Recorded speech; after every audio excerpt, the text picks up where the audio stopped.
இந்த மகா சிவராத்திரி இயற்கை நமக்கு கொடுத்திருக்கிற ஒரு மகத்தான அன்பளிப்பு.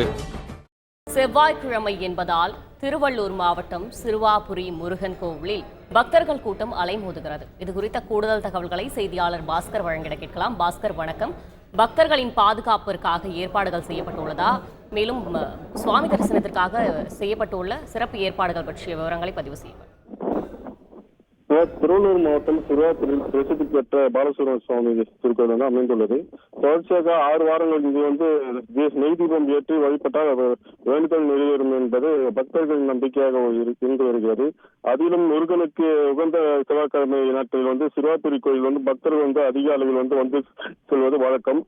செவ்வாய்க்கிழமையான இன்று சிறுவாபுரி முருகன் கோயில் பக்தர் கூட்டம் அலைமோதி காலை முதலே திருவள்ளூர் மாவட்டம் மட்டுமல்லாது சென்னை உள்ளிட்ட பல்வேறு ஊர்களில் இருந்து ஏராளமானவர் இங்கு சாமி தரிசனம் செய்து வருகின்றனர்.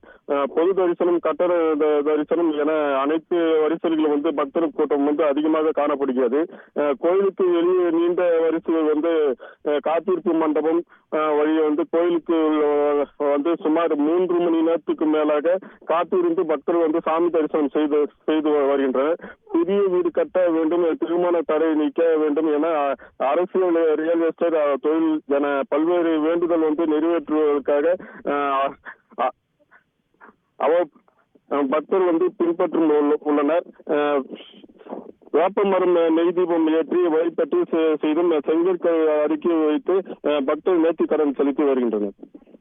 நன்றி பாஸ்கர். இந்த மகா சிவராத்திரி இயற்கை நமக்கு கொடுத்திருக்கிற ஒரு மகத்தான அன்பளிப்பு.